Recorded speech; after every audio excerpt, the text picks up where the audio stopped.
Alright, in this section I'm going to talk about annoyances, things that really don't work the way you expect. I'm going to show you how to work around them. Another way to deal with this is explained in lecture 10, but I'm just going to show you how to work around funny things that you'll run into that don't work the way they should. I'm going to talk about editing data pool entries, verifying a built-in data source format, and substituting from a built-in data source.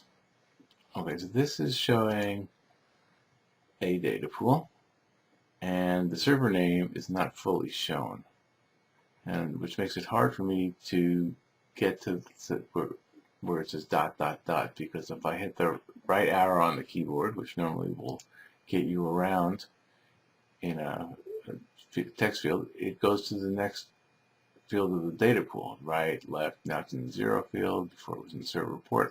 I can't put my mouse where I want it to be. So the way I found workaround this is you just make that string as big.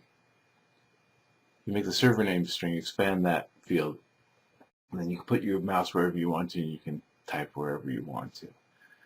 Now another minor annoyance is that if you hit enter after you change the data field, it's going to create a second entry in there. And that second entry, when RPT goes to fetch it, it will get a null pointer exception. If you hit enter instead of arrow, then just hit remove. Right click it and click remove. And that will fix that problem.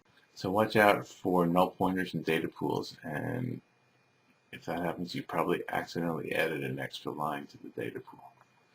Alright, so that's that section. And this section I'm going to show substituting from built-in functions, which always throws me. And so I say substitute. I select the data source and didn't find a match because I'm looking for something that really doesn't really match. So let's look under options for built-in data source. And there it is, but it's grayed out. So this, when I get to this point, I say, okay, well, what have I got to do to substitute for this? Well, it turns out the answer is show the test data source view, show the built-in variables, and then it shows all the built-in variables. And once again, I still can't substitute from here. And where is substitute? I don't see it. What do I got to do to substitute for this? So what you do is you create a new item, create whatever built-in function you want, give it a name. So this is how you create your own copy of that built-in function, and this is what you can use. So there is where my own copy is that I can use for my own use. And if I go over to the field I want to substitute for, now you'd never want to substitute a random number for the URL, but for the sake of this demo, that's fine. I say substitute, and now it gives me the choice to substitute the one I just created. And there, I did that. And you can see if I hover over, it says that I'm using my silly substitution number 1 to 100.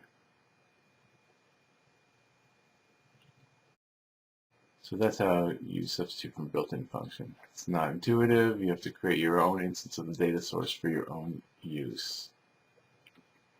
Alright, another annoyance is that when you try to verify a built-in data source format, it gives you a field where you can enter a number. And then it doesn't look like it's showing you the format. I've got a random number here which is between min and max of 100, and I enable with control to say I only want 4 characters. And then on the bottom of the screen it shows you what the data will look like when it's formatted. So I want to test it. So I type in 64 bazillion, and that's not 4 characters. So why is this supposedly telling me what the formatted output looks like, which is fixed with? Well, it turns out you're not supposed to type in that field. You're supposed to click to generate a number. You're not supposed to type it. Alright, so here if you do it, it will show you valid numbers, and it will show you what it looks like when it's right padded, or left padded in this case. So there I just showed some annoyances that get in my way, and I showed you how to quickly work around them so you don't have to spend time like I have to. Things that don't work the way I expected are editing data pool entries, verifying a built-in data source format, and substituting from a built-in data source.